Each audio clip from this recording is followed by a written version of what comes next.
moving on, another exclusive. So this was a big one, and this is one I was working on for quite some time, and I'm actually really excited about it. So basically, we were told that the Warner Brothers is desperate to get more Harry Potter franchises off the ground, and this actually comes from, I think it's let me just check.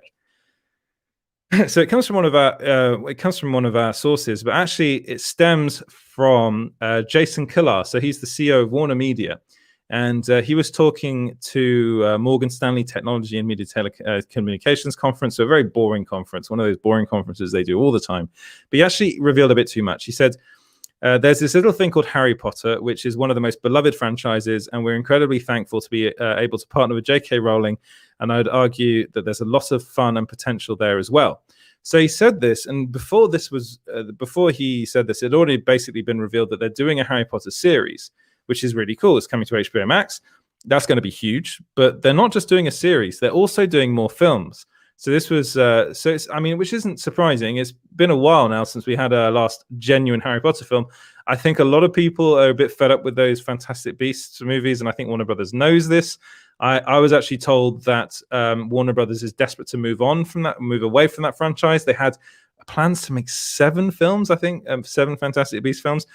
But after the whole Johnny Depp thing, I think they just want to make this one and be done with it. I mean, again, it depends how well it does, but they also want to start making other movies, and movies that are more tied directly to Harry Potter. And one of those films is Harry Potter and the Cursed Child. So if you don't know what that is, that's fair enough. You probably haven't seen the stage play. So actually, it is a stage play. I still haven't got to see the stage play, even though I'm a massive Harry Potter fan. I have read the script though. So the script was released before the stage play was started. So it's in the West End, and I think they also do it in Broadway in New York as well. So this is what our sources had to say. They said Warner Brothers is currently developing a movie version of Harry Potter and the Cursed Child. They're also looking to get the original cast back, Daniel Radcliffe, Rupert Grint, and Emma Watson. Watson is apparently proving difficult to convince. Warner Brothers sees huge potential in this property thanks to the popularity of the stage play. This might end up replacing the Fantastic Beasts franchise, which Warner Brothers is keen to end after the 3rd movie. So that's all the stuff I was told. This is pretty big. The fact that they're doing this, to me, it makes perfect sense, because Harry Potter and the Cursed Child, if you don't know, it's about Harry and so Harry, Ginny, and then Hermione and Ron's kind of children when they're at school, what happens there. It's not set 19 years after Harry Potter and the Deathly Hallows, so it's towards the end of their time at school.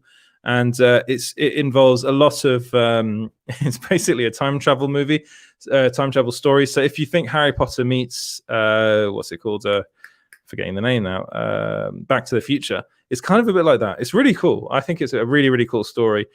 And the story was actually written by John Tiffany and Jack Thorne, so it wasn't written by J.K. Rowling, but she does kind of own the rights to it. So they're doing this. This is a thing that they're doing, and it makes perfect sense because it's a story that's already there. It's a story that people are familiar with. It's a story that people like.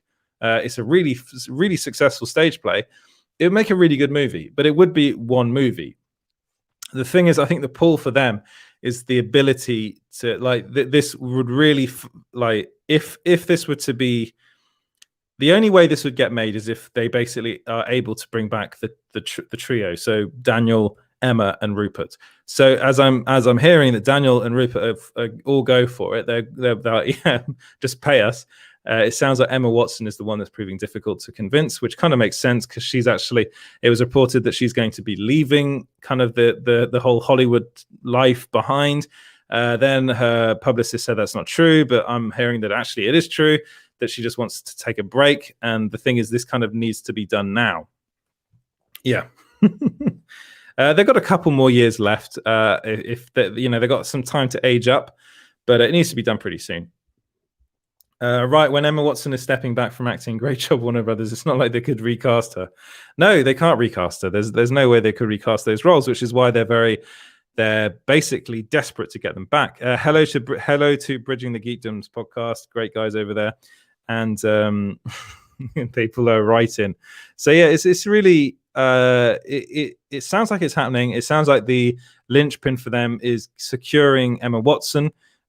She is, I think she's getting married soon. So, and apparently she's planning a family and stuff like that. So there are reasons why she's not keen to do it. It's not just because, it's not like they can just throw money at her and she'll do it. She's, it seems as though she wants a change in lifestyle and she wants to just spend some more time to be with her family and enjoy being married. And that, that's completely understandable. Right. Let me know what you guys think about that in the comments.